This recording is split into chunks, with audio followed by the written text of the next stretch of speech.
Hello बच्चों, आइए प्रश्न को देखते हैं। यदि बिंदु 2, 5, 6 मतलब ये कार्तीय रूप में निर्देशांक दे रखे हैं, इनको सदिश रूप में बदलना है। स्थिति सदिश के रूप में दे रखे हैं बिंदुओं के, और 3, 2, 7 को जोड़ने वाली रेखा, ये ठीक कर लेना है। यहाँ पे जोड़ने वाली रेखा के दिक् अनुपात हमें 2, 1, -2 दे रखे हैं, और इस वाली रेखा पर प्रक्षेप है। तो प्रक्षेप हमें बताना है किसके बराबर है। 4 विकल्पों में सही विकल्प का चयन करना है। प्रश्न को हल करने से पहले इसकी मुख्य अवधारणा के बारे में चर्चा कर लेते हैं। मुख्य अवधारणा। अब देखो, कुछ चीजें मैं यहाँ पे बता देता हूँ। जैसे मान लो दो सदिश इस तरह से जा रहे हैं, ये एक सदिश है, ये अपना दूसरा सदिश है। इसको मैंने ए सदिश बोल दिया, इसको मैंने बी सदिश बोल दिया।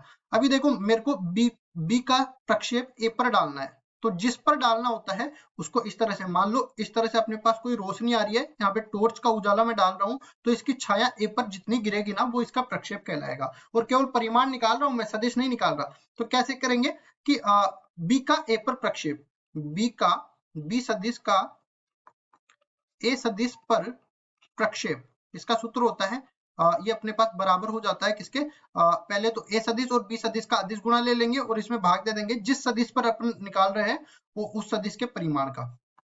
अब बात ये आती है कि ये जो प्रक्षेप होता है ये धनात्मक भी होता है और ऋणात्मक भी होता है। अगर प्रक्षेप का परिमाण पूछे ना तो वो हमेशा धनात्मक होगा, लेकिन ये प्रक्षेप की अगर केवल मैं बात कर रहा हूँ तो ऋणात्मक भी हो सकता है। कैसे, देखो यहाँ पे अपन पुच्छ और पुच्छ के बीच में कोण बना सकते हैं, थीटा है। आगे अभी मैं ये मान के चलता हूँ कि मान लो कि ये जो सदिश है ना, ये इस तरह से जा रहा है। तो ये सदिश इस तरह से जा रहा है, मतलब कि ये ऋणात्मक प्रक्षेप डालेगा इस पर। ठीक है, ऋणात्मक प्रक्षेप डालेगा क्योंकि इसकी पुच्छ सॉरी इसके पुच्छ और इसके एक से सिर के बीच में अगर कोण जब भी बन जाता है ना, तब अपने पास ये अपने ऋणात्मक प्रक्षेप डाल देता है।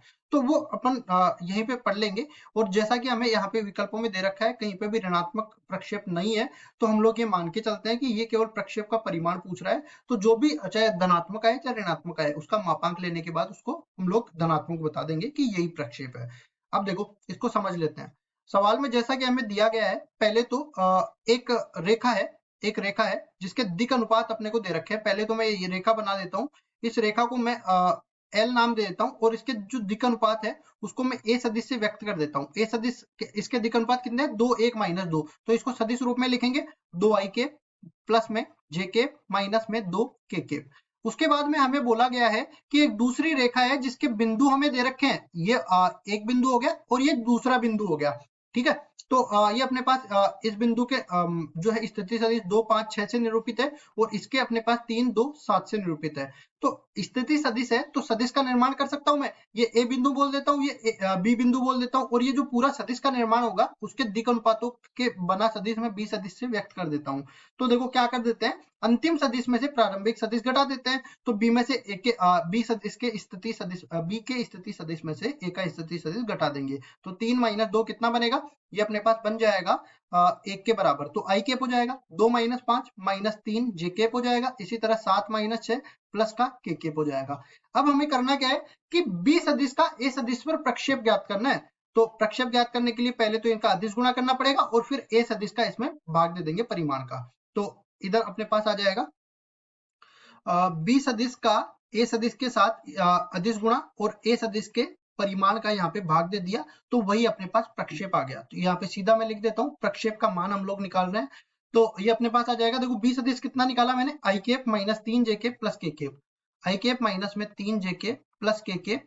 और इसी तरह ये अपने पास कितना आ जाएगा, ये अपने पास आ रहा है 2 आई कैप प्लस जे कैप माइनस 2 के कैप, 2 आई कैप प्लस जे कैप माइनस में 2 के कैप, और इसमें भाग दे देंगे हम लोग दूसरे ए सदिश के परिमाण का।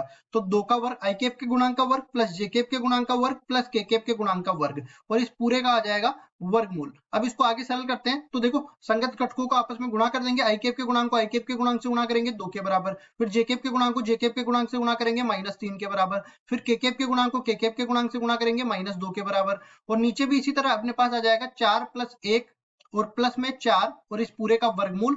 ये अपने पास पूरा प्रक्षेप के बराबर आ रहा है। तो इसको आगे सरल करते हैं। तो माइनस में 3 बटा में इसका देखो योग करेंगे 9 के बराबर, 9 का वर्गमूल करेंगे तो ये 3 के बराबर आ जाएगा। कुल मिला के अपने पास जो प्रक्षेप है ना, उसका मान अपने पास आ गया कितना, -1 के बराबर। लेकिन यहाँ पे देखो विकल्पों में -1 नहीं दे रखा है, तो मैंने क्या कहा था, प्रक्षेप का परिमाण पूछ रहा है ये। तो हमारे पास इस तरह से सीधा बोलेंगे हम लोग, प्रक्षेप का परिमाण, प्रक्षेप का परिमाण ये अपने पास किसके बराबर आया, ये 1 के बराबर आ गया। अब देख लेते हैं कौन से विकल्प में, डी विकल्प में, तो डी विकल्प बिल्कुल सही उत्तर हो जाएगा। आशा करता हूँ ये सवाल आपको समझ में आया होगा। धन्यवाद।